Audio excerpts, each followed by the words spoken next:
dos séculos, dos milênios, mas algo muito especial voltou a acontecer, né, com a chamada Revolução Industrial e Sanitária. Olha que eu dei um pulo enorme, né, eu pulei agora para o século XVIII.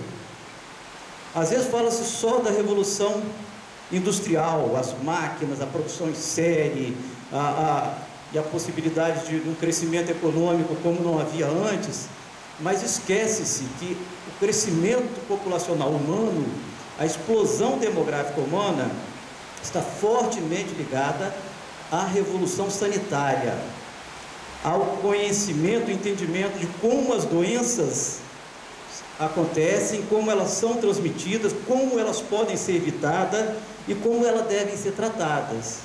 Porque até então, sem esses conhecimentos, as pessoas, também as populações, quer dizer, grande parte do limite do crescimento populacional humano se dava pelas doenças, morria-se aos milhares, como ocorre com grande parte das populações animais, morrem de doenças, morrem de falta de alimento, e com a Revolução Sanitária isso foi realmente modificado.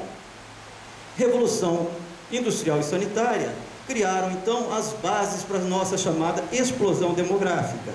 Eu não tenho gráfico aqui, mas a partir do século XIX, depois do início da Revolução, a população humana que vinha crescendo assim, ela faz assim, tá?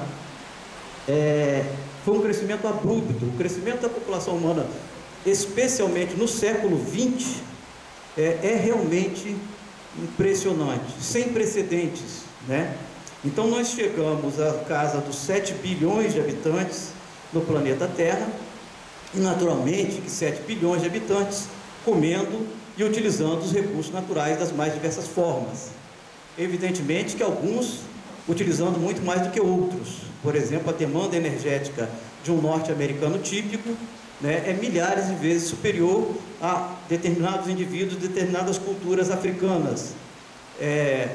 Então há uma diferença, evidentemente, em escala, mas não quer dizer que seres humanos, mesmo os mais silvícolas, aqueles que vivem de exploração de recursos nas florestas, não exerçam impactos sobre os outros organismos, sobre outras plantas, sobre outros animais. Muito antes da Revolução Industrial, há já registro de extinção de espécies animais pelo ser humano. Um dos casos mais típicos, conhecidos e simbólicos é o pássaro dodô das Ilhas Maurícios, que foi extinto rapidamente pelo ser humano e por animais domésticos.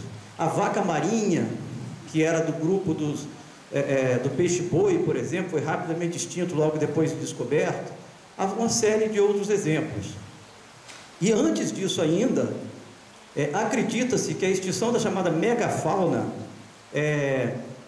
as grandes aves e grandes mamíferos do Pleistoceno, ou seja, antes dos 10 mil anos atrás, que grande parte dessa megafauna, tanto na Austrália quanto na Europa, América do Norte, talvez na América do Sul, na ilha de Madagascar, foi extinta pela ação humana, pelos seres humanos e seus animais domésticos. Os registros coincidem da chegada, né, e expansão das populações humanas com a extinção dessas espécies. Então, a nossa espécie tem impactos negativos sobre as outras espécies de animais e plantas muito antes da Revolução Industrial e do capitalismo, tá?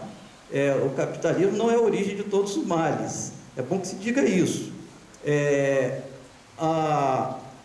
Mas, evidentemente, que com a tecnologia, com o desenvolvimento da tecnologia, da nossa capacidade, né, de alterar os ecossistemas naturais durante o século XX, nós passamos por um impacto sem precedentes, com influência em todos os ambientes do planeta. Bem, é claro que essa destruição em massa de ambientes, vamos chamar agora de naturais, de populações de outras plantas, de animais, de transformação da paisagem, começou a chamar a atenção e incomodar a nós mesmos, a nossa própria espécie. Há pesquisadores, ou cientistas, ou filósofos, ou religiosos, em vários setores surgiram, naturalistas, preocupações com esse fato. Então surge, né, um fenômeno muito recente, que é uma ética da conservação. uma ética preocupada não só apenas com as relações entre os seres humanos. Eu não posso, a ética, né, me diz que eu não posso, se eu ficar com raiva do Rafael, não posso simplesmente matá-lo. É uma questão ética, é só uma questão legal, é uma questão moral. Eu não me sentiria, mesmo se não tivesse a penalidade, eu não me sentiria bem fazendo uma coisa dessas. Isso é uma questão ética. A ética, então, regendo as relações humanas é bem mais antiga. Agora, a ética de nós nos preocuparmos com a vida de outros seres vivos do planeta é um fenômeno relativamente recente e tem sido na literatura atribuído, inclusive, ao surgimento da ciência da ecologia, que tem um pouco mais de 100 anos. Mas eu queria mostrar para vocês que não necessariamente é assim.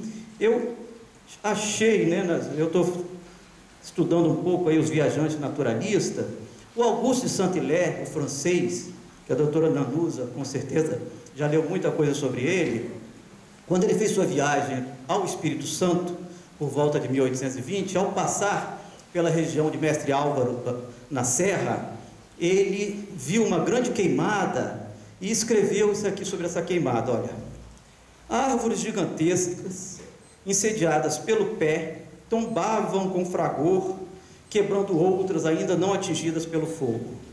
Depois, sobre o chão em cinzas onde fora a mata virgem, os destroços dos galhos e dos troncos reduzidos a carvão. E tudo isso o sertanejo faz para colher alguns alqueires de milho, arriscando-se pela falta de precaução a perder uma floresta, como se sem floresta fosse possível haver cultura. Isso foi